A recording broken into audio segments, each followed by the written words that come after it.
कराची समेत तमाम शहरों के ताजिरों ने शिरकत की जूम पे। इस दौरान कराची के ताजिरों को टाइम ना देने पर कराची के ताजिरों ने शदीद एहतजाज किया और इजलास से बाइकआउट किया।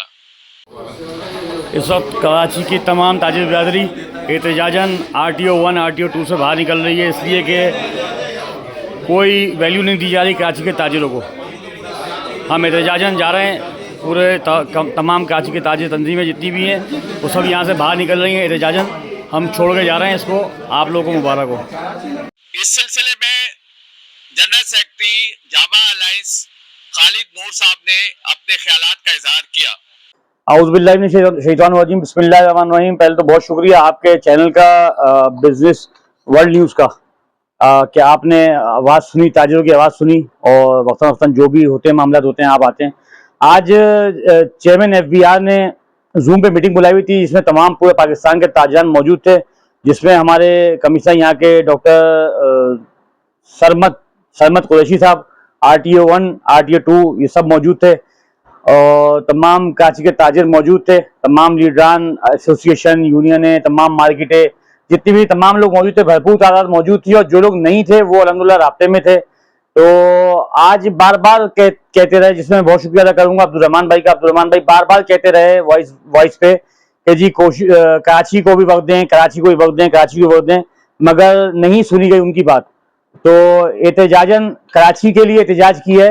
ये कराची के लिए एहतजाज समझें, जो RTO साहब वहाँ बैठे हुए थे उनके लिए भी किया मैंने एहतजाज, जो मेरे यहाँ मार्केट में रेडी वाला है, जो मजदूर है, मैंने उसके लिए भी किया एहतजाज, जो तंदूर पे खड़े होकर नान लगाता है मैंने आज उसके लिए भी एहतजाज किया, क्योंकि आज कराची को निगलेक्ट किया गया।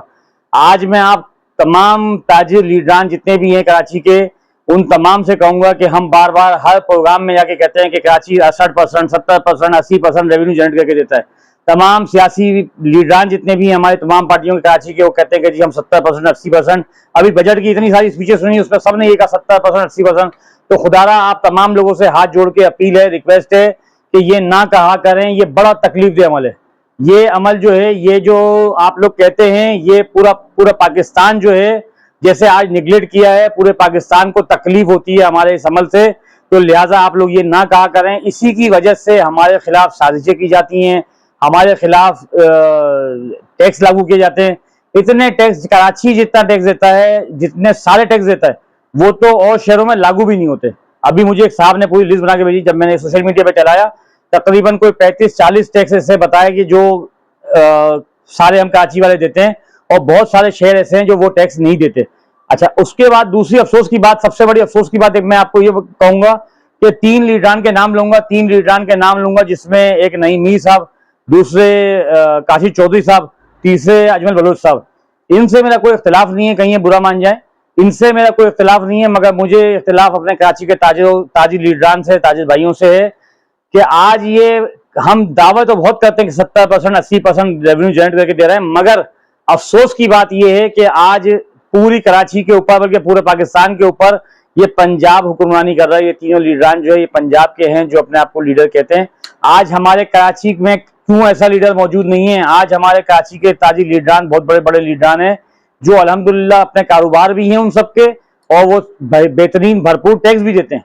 उसके बावजूद भी हमारे यहाँ कराची में कोई लीडर ऐसा नहीं है। वो लीडर ना होने की वजह ही मैं आपको बताऊं, उस लीडर ना होने की वजह ये है कि हम डर जाते हैं, हम चूक जाते हैं, हम बोलते हुए सोचते हैं कि आज हम बोल देंगे तो पता नहीं कल क्या होगा हमारे साथ, कल कहाँ से फोन आ जाएगा, कल कहाँ से क्या हो जाएगा। ये तमाम चीजें आप सब लोग समझते हैं। ये मजबूरी है कराची के ताजरान के जी वो पीछे बैकफुट पे रहते हैं। आप तमाम से रिक्वेस्ट करूंगा, हम हर कदम पे आपके साथ खड़े होंगे। आप तमाम लोग कोई मुश्तरका लाएमल का ऐलान करें, हम तमाम लोग आपके साथ खड़े होंगे और कराची की पूरी नुमाइंदगी आपके साथ खड़ी होगी। कराची की पूरी ताजी तंजीमें, जितनी भी तंजीमें हैं, उन सबको बुलाएं, बिठाएं, मुश्तरका लाएमल दें। 2 दिन बाद, 4 दिन बाद, 6 दिन बाद, 1 हफ्ते बाद की कॉल दें, एहतजाज पे जाएं, हड़ताल पे जाएं, जो मर्जी करें, मगर एक मुश्तरका करें। बात ये फिर वही जाता है, डिवाइड एंड रूल वाली कहानी शुरू हो जाती है कि डिवाइड कर दिया जाता है, हमें टुकड़ों में बांट दिया जाता है, और फिर ये होता है कि जी जो कराची का थोड़ा सा हिस्सा कोई खुला हुआ होता है तो तमाम को वही दिखाया जाता है। मुझे समझ में नहीं आता आज वो कहाँ है तमाम लीडरान, आज वो कहाँ है तमाम मीडिया। आज मेरी मालूमात के मुताबिक, जो मुझे मालूम है, 100 आदमी रोज मर रहा है कराची में, कोई कम नहीं मर रहा, 100 आदमी रोज कराची में मर रहा है। कोई दहशतगर्दी में मर रहा है, कुछ गर्मी से मर रहा है और कुछ ये के इलेक्ट्रिक की वजह से मर रहा है। एक तो सबसे बड़ी बात ये गर्मी है, गर्मी के बाद जो है के इलेक्ट्रिक का जो जुल्म है, के इलेक्ट्रिक बिल भले बढ़ा रही है, वो हम दे रहे हैं। आज अभी मैं आपको बताऊं, अगर मैं मार्केट की बात करूं आपको, इस वक्त मैंने जो मार्केट का सर्वे किया, मार्केट के सर्वे के हिसाब से ईद से पहले बिल आए थे मार्केटों के, और तकरीबन 50 to 60% मार्केट के लोगों ने बिल नहीं भरे। ईद से पहले के आए हुए बिल अभी तक नहीं भर पाए। क्या करें, नहीं है, पैसे नहीं है, खाने को पैसे नहीं है, लोगों पर किराए के पैसे देने के लिए नहीं है। लोग ये सोचते हैं कि हफ्ते में 8 दिन की बजाय हफ्ते में 4 दिन दुकान पे आए, अपने कारोबार पे आए, इसलिए कि आने जाने का पेट्रोल बचेगा। ये हालात हुए में के इलेक्ट्रिक का बिल महंगा हो गया, भर रहे हैं, जैसे तैसे भरेंगे। आज नहीं भरा, फिर भरेंगे, अगले महीने किस्तों के साथ भरेंगे, कैसे भी करेंगे मगर भरेंगे। मगर सबसे बड़ा मसला ये है कि के इलेक्ट्रिक का जैसे ही गर्मी बढ़ती है, जिस दिन गर्मी बढ़ती है उस दिन इतनी कंप्लेनें बढ़ जाती हैं। मुझ जैसा आदमी जिसने एसी बंद कर दिया है, एसी नहीं चलाता कि यार बिजली बहुत महंगी हो गई है, बिजली का बिल बहुत ज्यादा आ रहा है, मगर जिस दिन गर्मी बढ़ती है तो मजबूरन मैं भी एसी चलाता हूं। जब मैं एसी चलाता हूं इसलिए कि जो पैसे दवाइयों में डॉक्टरों में खर्च करने, वो एसी चला लिया जाए। और एसी चलाते ही तमाम कराची के जितने भी इलाके हैं, ये हर इलाका बताएगा आपको, तमाम इलाकों में ये होता है कि एसी चलने शुरू होते हैं। गर्मी जिस दिन ज्यादा होती है उस दिन पीएमटीयां फट रही होती हैं, उस दिन केबल फॉल्ट हो रहा होता है, उस दिन लीडें जल रही होती हैं, उस दिन ब्रेकर ट्रिप हो रहे होते हैं। कंप्लेनें कर करके थक जाओ, कंप्लेनें कर करके थक जाओ। अभी जो इनका स्टाफ है भले बेशक सुन लेता है, हमारी काम करता है, मगर बात ये होता क्यों है, इसलिए कि पूरा कराची ओवरलोड हुआ हुआ है। पहले हम 500-500 वाट के बल्ब जलाया करते थे, बिजली महंगी हो गई तो हम सोलर उस पे आ गए, एनर्जी सेवर पे आ गए, बिजली और महंगी हुई तो हम एलईडी पे आ गए। अब एलईडी के बाद अब सोलर का दौर आ गया, अब हम सोलर पे जा रहे हैं। तो के इलेक्ट्रिक ने जो के इलेक्ट्रिक का मुआहिदा हुआ था कि अपनी यहाँ पे उसने इंस्टॉलेशन बढ़ानी थी, वो इंस्टॉलेशन उस हिसाब से नहीं बढ़ रही, जिस हिसाब से आबादी बढ़ रही है, जिस हिसाब से कराची की आबादी बढ़ रही है, वो बढ़नी चाहिए। किसी भी वक्त कोई भी गर्मी हो जाती है, कोई भी चीज आती है तो वो बढ़नी चाहिए। ये कराची का रोना कौन रोएगा?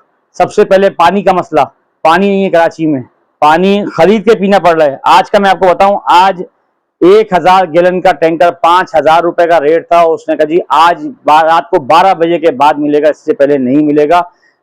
रश बहुत है, रश बहुत है। क्या मकसद? कराची की आवाम पैसे भर रही है ना, वहां भी पैसे भर रही है। ये इलेक्ट्रिक का मसला है, पानी का मसला है, गैस का मसला है।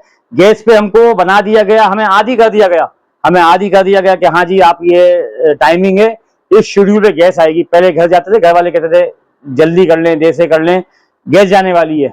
अब घर वालों ने मैनेज कर लिया, हम लोगों ने मैनेज कर लिया, सब कुछ मैनेज हो गया, तमाम होटल रेस्टोरेंट सब ने मैनेज कर लिया कि जी गैस नहीं होगी, आदी बना दिया हमको।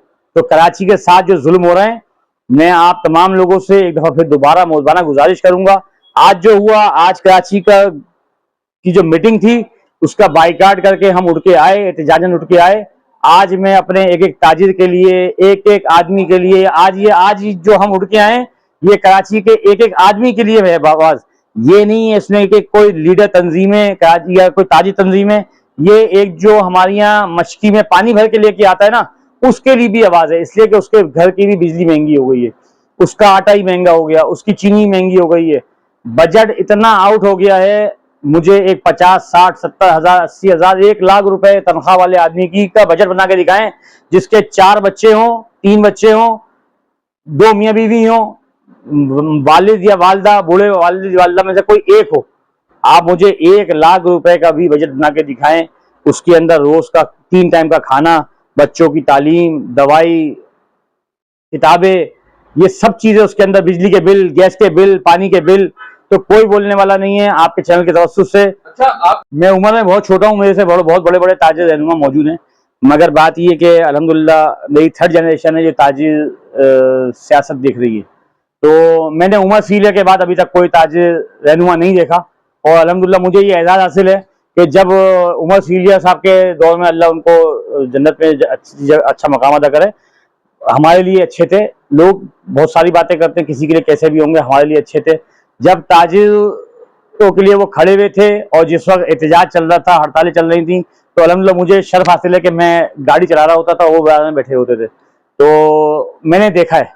तो उमर सीलिया के बाद मैं कहूँगा अभी तक कोई ताजिर रहनुमा ऐसा नहीं आया, या ये कहूँगा कि हम ताजिरों को इतना बांट दिया गया, तफरुका इतना कर दिया गया इन लीडरान की वजह से, इन तमाम सियासी पार्टियों की वजह से, इन हुक्मरानों की वजह से इतना बांट दिया गया हमको कि हम एक जगह हो ही नहीं पा रहे।